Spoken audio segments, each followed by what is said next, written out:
This is Hannibal here from the HannibalTV.com with a daily wrestling news update for you, as well as my weekly review of the points I find interesting in Dave Meltzer's Wrestling Observer newsletter. So I'll jump right into it. Raw last night did a 0.54 rating. Vince McMahon was backstage as it was in Hartford, Connecticut, close to the WWE's head offices in Stamford, of course. Vince McMahon is back running things. Whoever thought less than a year ago that he was actually retired is very gullible. And I am on record saying that did not seem believable at the time.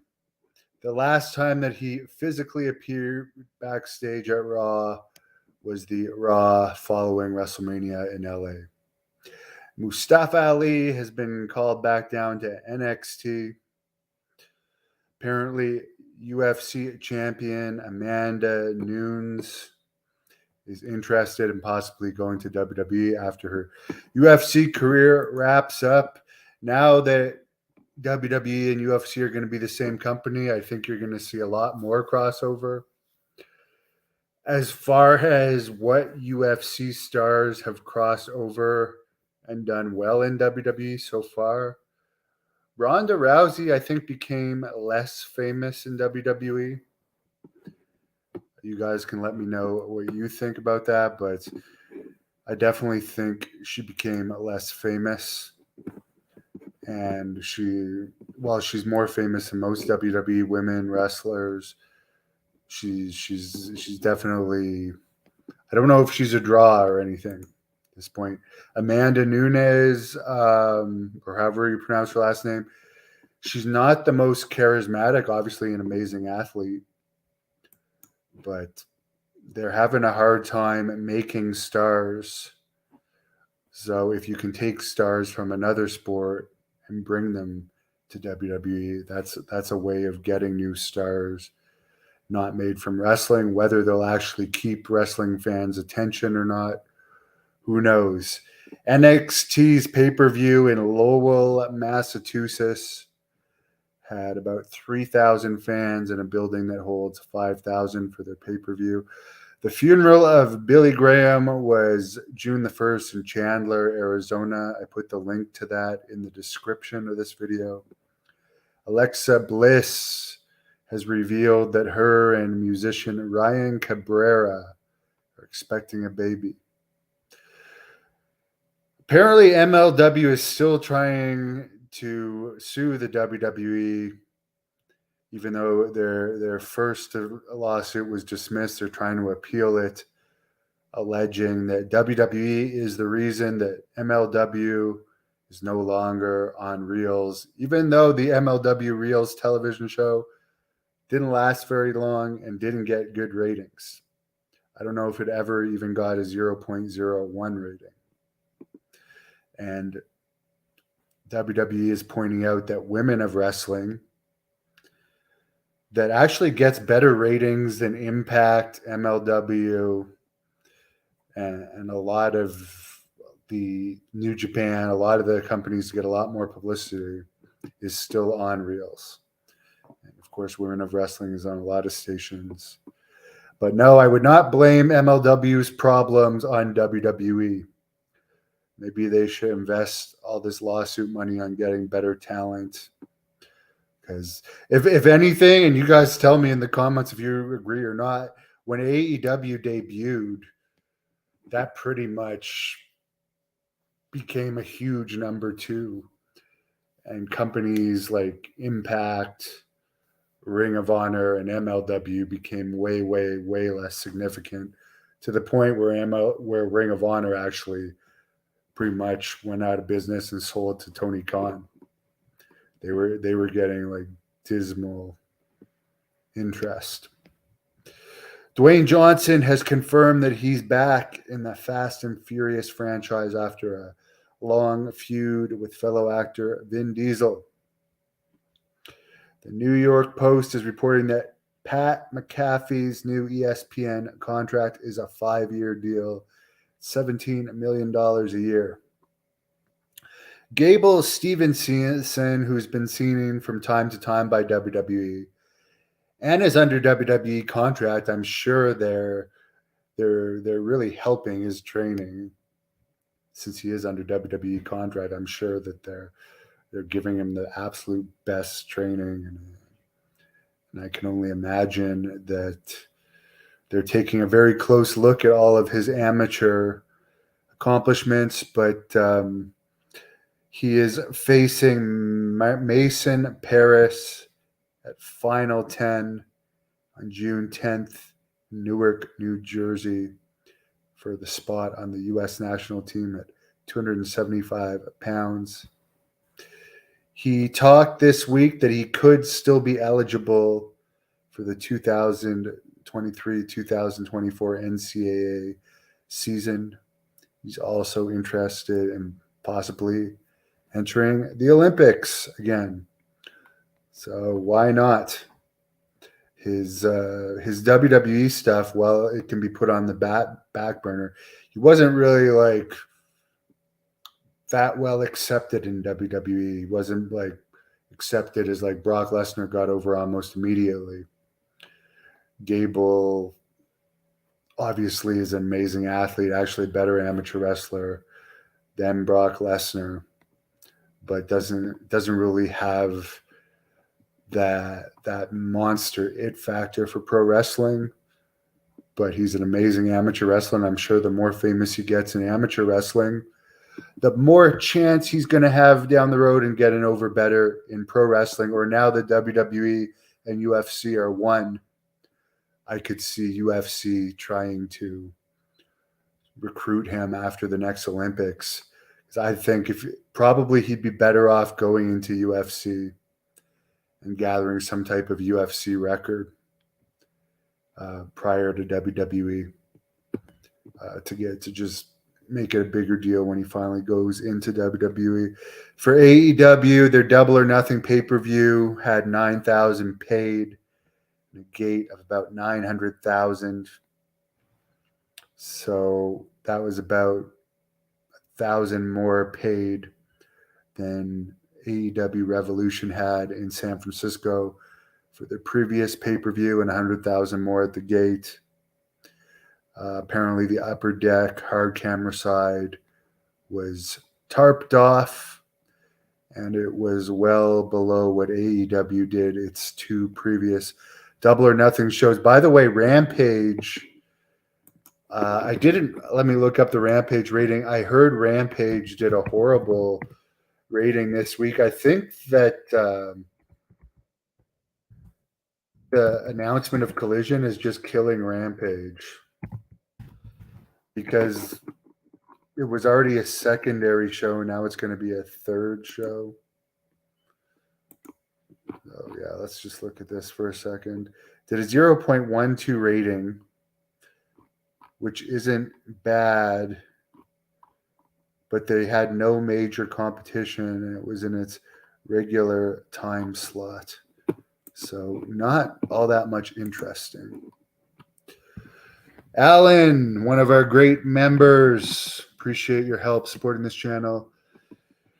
Well, Rousey did have, I'm not done the news, by the way, for the people watching for the news. Ronda Rousey did have two really bad performances in her last two fights in UFC. She did have some initial interest when she came to WWE. There was a bit of a pop, but it didn't maintain. There were, I remember when she came out as Ronda Rousey in the kilt, dressed up like Roddy Piper. Initially, there was a lot of interest, and there was a lot of interest in her first match. But since then, it's like, I mean, she's still. I would still use her if I was a multi-billion-dollar company. But it's like she's not packing the houses. I don't know how many people CODA shows to see Ronda Rousey. I don't think her heart's fully into pro wrestling. It just seems to be like a paycheck for her. But she's one of the few people that publicly complains about the company and can get away with it. Yes, Impact. Impact's been dead for so long. I don't know how.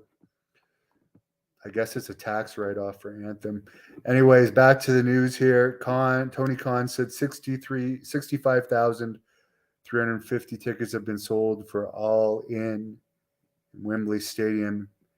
$8 million gate, closing in on $9 million.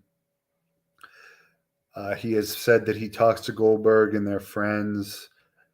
No news on if Goldberg. I don't know what the holdup to bring Goldberg in. There was all this hoopla over CM Punk, which we'll get to next. But Goldberg would give the company a way bigger boost than CM Punk. Although I get it, they're locked into paying CM Punk $3 million or whatever a year. So unlike Goldberg, who they have no contract with, but at this point in time, CM Punk is seen by a lot of people as a quitter and a whiner. As far as the June 17th Collision debut from the United Center in Chicago, it has 7,602 tickets sold right now. And when CM Punk was announced, they sold an additional 700, which apparently is the best advance for an AEW show aside from Forbidden Door in Toronto and the Wembley. However, CM Punk has not helped tickets move in the markets outside of Chicago, where it's not the debut episode of Collision. And this is really sad when you guys hear this. The June 24th Collision show in Toronto only has 1,762 tickets out total. That includes comps, and they're in like a 20,000 seat arena. The June 29th Collision in Hamilton only has 730 tickets out, less than 1,000 tickets. And just so you guys know, Hamilton is a pretty major city, and it's in like this surrounding area. It's about, I don't know, an hour and a half, 2 hours from Toronto. But for people that don't live in this area, or I don't live in Toronto. I'm like 4 or 5 hours from Toronto. But the area around Toronto is like packed with little cities. So there's a huge population to draw from. The first ever Royal Rumble was in Hamilton. And WWE held another pay-per-view during the Attitude Era in Hamilton. So to have this is the first. WWE hasn't been to Hamilton for a long time. And this is the same Cops Coliseum where Royal Rumble was. They have 730 tickets out right now for Collision there with CM Punk announced being part of Collision. So this is why I say, why are they talking to Goldberg? He'll move tickets a lot better than that.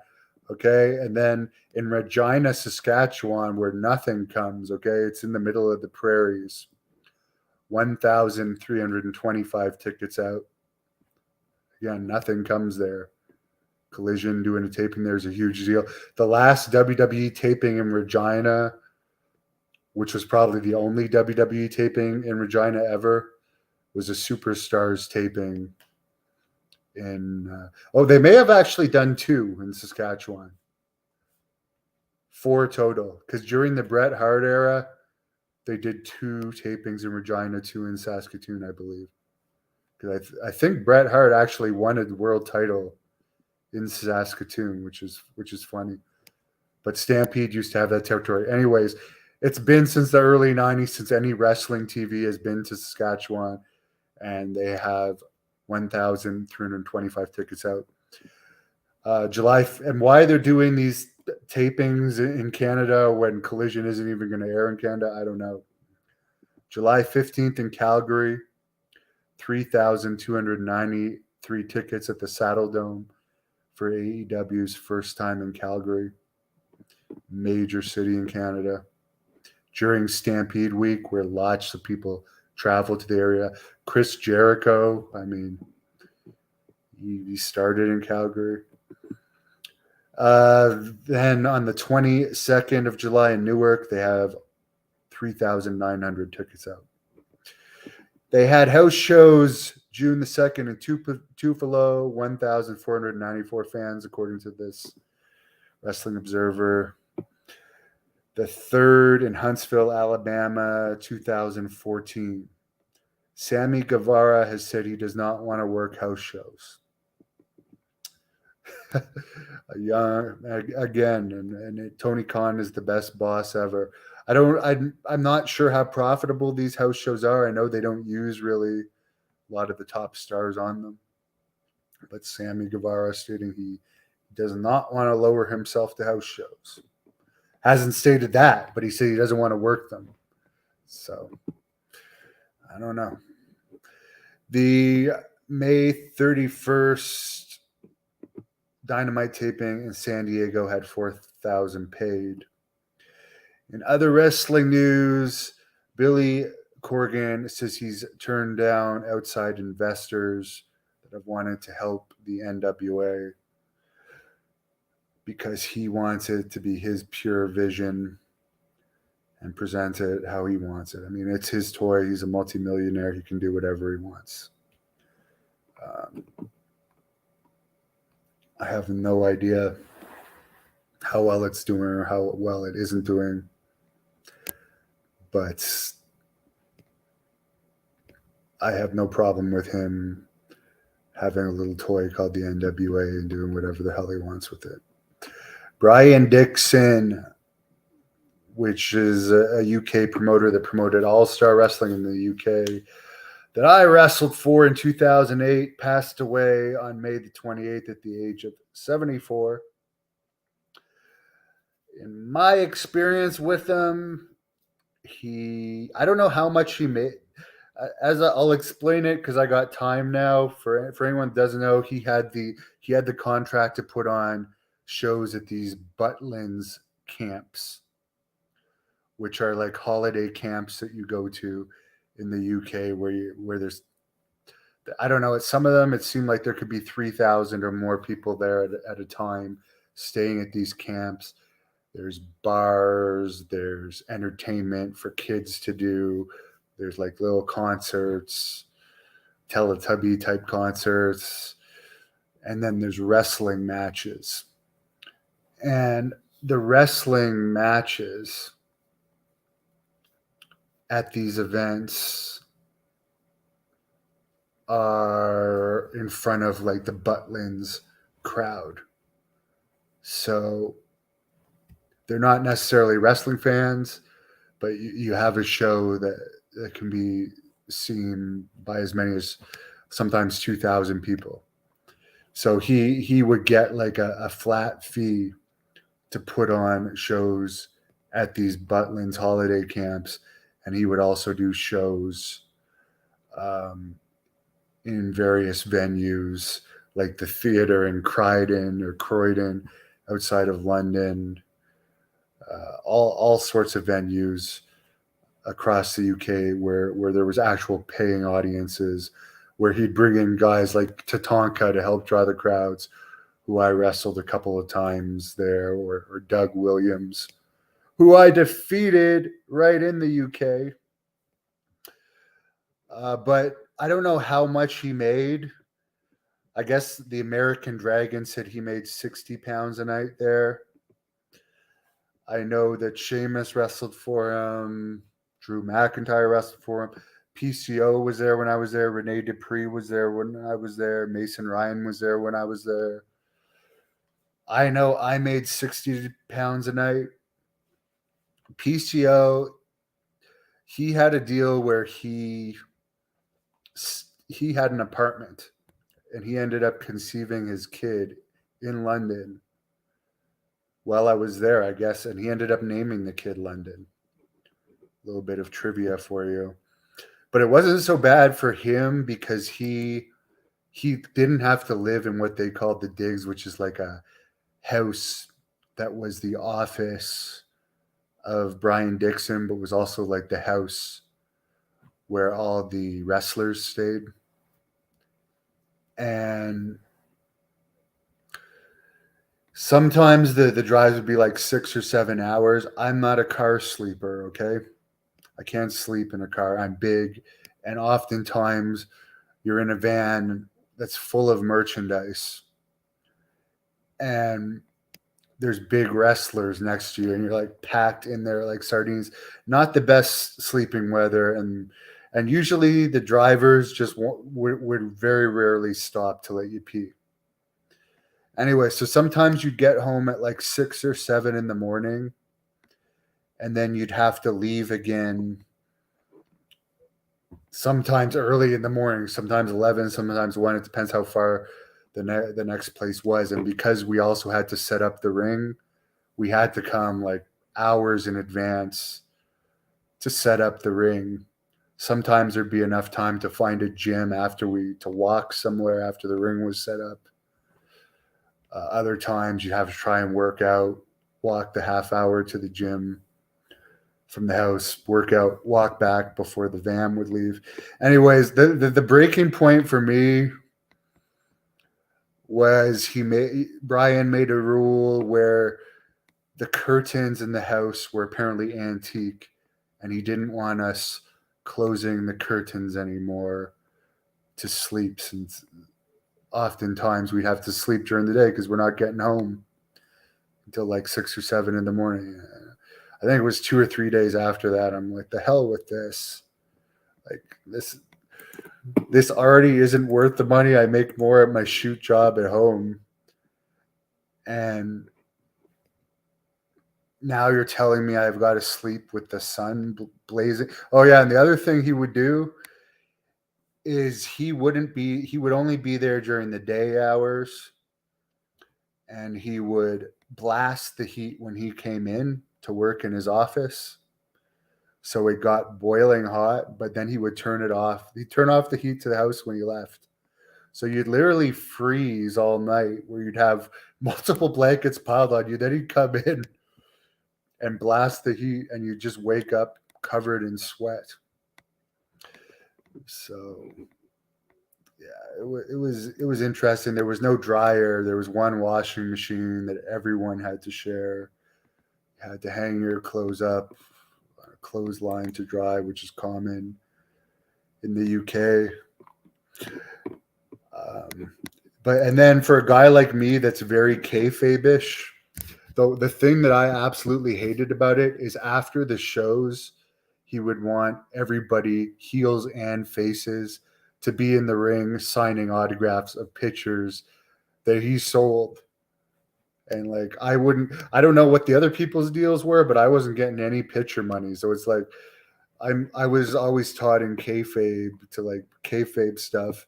So the thing that bothered me the most was like, I just wrestled this guy and played a heel. Now I got to stand in the same ring with them to sign autographs. But apparently, according to Dave Meltzer, at some point he was doing WWE quote unquote tribute shows where he had people like the UK Undertaker, UK Kane, and the UK Legion of Doom and other knockoffs wrestling that the WWE lawyers eventually put the kibosh on. So his daughter was nice. I met a lot of nice people there. Mason Ryan was nice. There were some good moments, but I felt like also things are very expensive in the UK. And it's not like you're able to like cook an incredible amount of the time. Maybe some people made more money, but on the pay I was making, I'd rather be at home. I'd rather be at home. But the fans liked me there, and the UK women I got along with well. Someone is happy they made it. I don't get the people that watch Impact. I don't, but God bless them. I look like Lars Sullivan. Oh boy. I guess I'll take that as a compliment. Do I think AEW Collision is going to draw good TV ratings? I have no idea. I think the first one will. But I mean, they're getting paid. It doesn't matter because apparently they're getting paid more money to do the third show. So the company's making more money. Maybe in the future they'll be able to steal away more name wrestlers from WWE. and draw better, but immediately, I don't think bringing back Andrade is really going to pile in ratings. After I don't even care to ever watch one Andrade match. Um, and then Thunder Rosa, who I've done an interview with, she seems real nice, but she's still injured, I think, and she's been off TV for a while, and she's one of the ones that's going to be a headliner. So someone says it's hard to make a living selling calendars these days. Yes. Nails interview, I'm sure it's going to happen. I'm sure it's going to happen. Mike, a Greg Valentine interview, it's happening August 3rd. You're right. You are absolutely right. So thank you all for the comments and questions. RIP to Brian Dixon. I understand, I think his son or his son-in-law is going to take over that promotion. Wish them the best. By the way, the Great North Wrestling next event is coming up on July the 15th, and I hope... Oh, by the way, there's a picture of me that was taken in the UK. Brian Dixon wanted me to do the claw hold. I didn't mind doing that. I thought it was kind of funny. That's why initially he got me a glove, but the glove ripped apart. It was like a very cheaply made glove. And then I had the glove covered in tape, and eventually the whole glove got destroyed. So we reduced it to putting tape on my fingers for the claw hold, which, you know what? I think he liked me doing the claw hold so much that he gave me a big push, which I was fine with, but I just wish there was more money. Oh, that's an old poster. I'm going to take that one down. There's the right one. Saturday, July 15th at 7 p.m. Great North Wrestling, Smith Falls, Ontario. The Bloodhunters taking on Nunzio. Carlito is taking on the Magnum.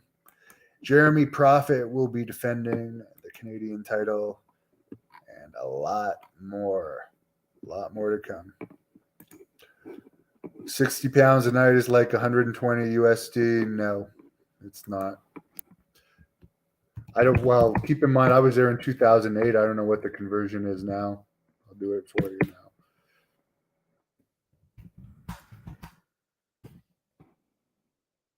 $1.67 Canadian. So it's $99 Canadian now. Keep in mind, you still have to pay your bills in Canada off of that, and food and stuff. And paid. In those days, the long distance plans were a lot worse. So yeah, when you take into account, you have to pay your bills back in Canada. It's not that great. And a beer there was like an equivalent of $9. And also there, like, you're expected to, at these Butlins camp, literally there's nothing. Sometimes you have to sleep in the cabins at the Butlins camp. So it's like after the show, the wrestlers just go and hang out at the bar at the Butlins camps. So I do remember one funny story. There was a drunken gypsy woman, and I have nothing against gypsies. Some of them are fun, but she was like arguing with someone outside of a bar at like 3:30 in the morning, because bars close late at these camps, on why it's okay to drink when you're pregnant. And I just thought that, I'm like, how is someone even arguing this? And also at those Butlins camps, they allow kids in bars at like, I just remember at like 2-3 in the morning, you'd see like a 6-year-old run across the bar, and I'd be like, what the hell? Kids in Canada aren't allowed in bars. Mike, according to the Wrestling Observer, the Abdullah the Butcher Dark Side of the Ring that I'm on is July 25th. Did anyone see Dark Side of the Ring tonight? I don't have Vice. It's blocked in Canada, so I have to wait till someone throws it up in a way I can see it, but I will watch the Magnum TA episode. I have done 2 interviews with Magnum. John Paz also did one. Do I ever consider growing a Billy Graham goatee? I don't know if his. I'm more of the karate gimmicks style of Billy Graham than the superstar one. To be honest with you, the Sandman, he does deserve to be in the Hall of Fame. People should start petitioning for that. Another guy I've done interviews with, and check out his match against the Blood Hunter if you haven't seen it. That was really, really bloody. Yeah, I did a review of the Chris Candido and Sonny episode, and apparently she's mad.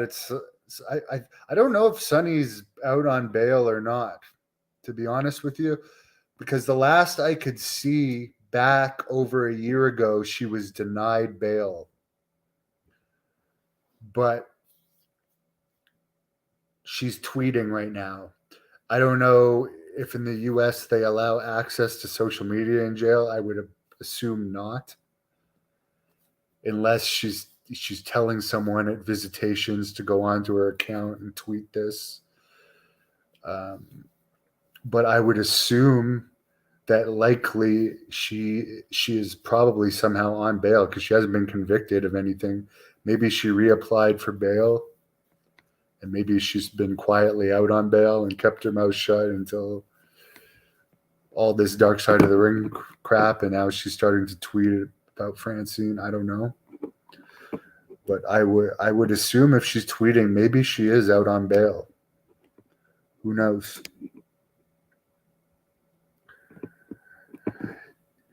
I don't know anything about Jeff Hardy or them, and you know what? I don't really hold issues against those guys, man. It's sad situation. The only thing I don't like is that the amount of times WWE sent Sonny to rehab, and Jeff Hardy through the systems and stuff, and Scott Hall and Billy Graham had to beg fans for money when he never used the rehab program once. Because although in his younger days he did take steroids, he was never an alcoholic. And he did, through various points in time, have pain medication issues. And I know he used uppers from time to time in his career. He never once used the rehab program. He was such an icon, and it's just too bad.